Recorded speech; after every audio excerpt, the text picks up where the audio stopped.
Hello and welcome to Tutorialspoint. Today in B2B selling techniques, we'll discuss a very important and a critical chapter, and that is called as how to create a winning USP. What is an USP, how you can actually go about creating a winning USP, and what are the key elements of a winning USP so that you can drive more and more leads, driving into more and more conversions. Let's get started with it. What in the first place is a winning USP? Elements that differentiates you from your competitors. Now what are the key elements that differentiates you from your competitors? Now let's say there are many competitors out there in the market. Now those competitors are vying with each other to get more and more leads, more and more conversions, more and more customers. Now what you need to do basically is how you can actually go about capturing more and more conversions, more and more customers, and for that you basically need something that differentiates you from your customers, from your competitors, so that you can actually provide the kind of differentiation factor that goes on in helping you to get more and more customers. And this is what the key element that differentiates you from your competitors, is what making your product unique and different from others. You have certain products, your competitors also have certain products. Now what are those products that actually had an edge over your competitors, and so that you can actually go about selling that key point, that key differentiator, that different feature, that different benefit, so that you can have an edge over your competitors and get more and more customers. And that is precisely what a winning USP is all about. How you can go about creating a winning USP?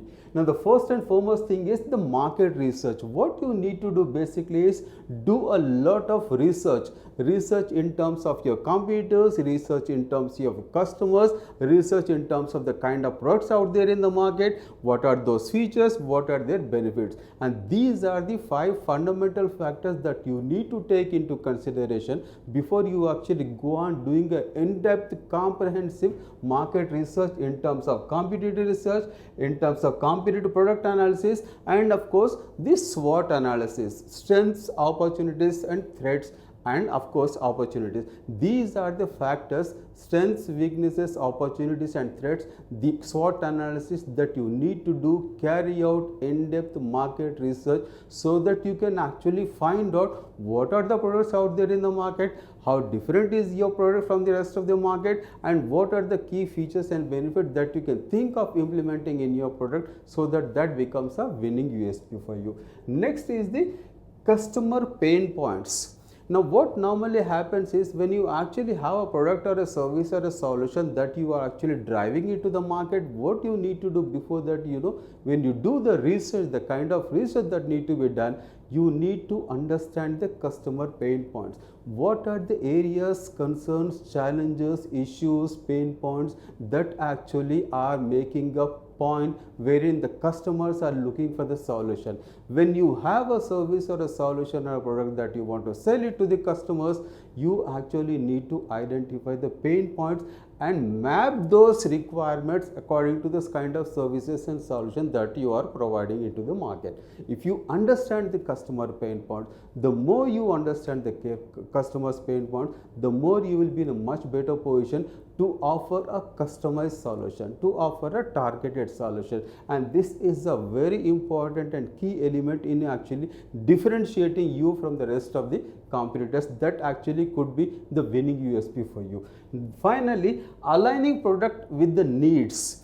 Where are the customers in the first place? The geography and the demographics. When you identify your customers, what you basically going to do is you are going to address the pain points, the requirements. When the requirements are clearly defined by the customer, you need to align the product or a service or a solution with the requirements of the customer, so that you can provide aligning the customer to the solution requirement, customer requirements, and mapping those requirements with the kind of service and solution that you are going to provide. When you actually put these 3 factors into consideration, you are basically going to create a winning USP for your customers. The 6 steps that you can think of implementing as far as creating a winning USP, the targeted audience. When you do the kind of research that need to be done, whether the competitor research or you're going to do the customer research, you are basically going to target the audience. Who are the audience? Where are the audience located? What is the geography and what is the demography?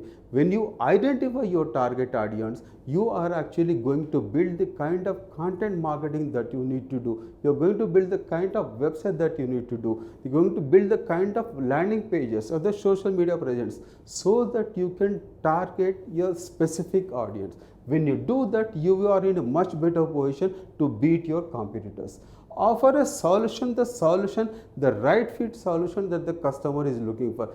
The more the right fit solution, the more the customers. Then list out the benefits. When you have either the service or a solution or a product, what basically the customer at the end of the day is going to look for is the benefits. What is in for me? Fine, you have a service or a solution or a product that you are offering to me, but how that benefit me? The benefits have to be listed clearly. Back with the credentials.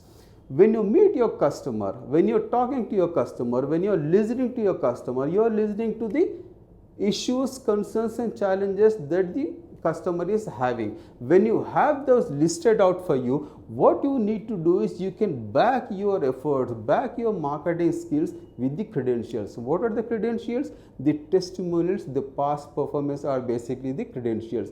You can actually clearly define and tell your prospective customers that this is a solution that we have provided for so and so company, and this solution actually benefiting this company in this way in terms of the numbers. They have actually reduced the cost, they have reduced the overheads, and they are making profits as much as $5 million or $10 million.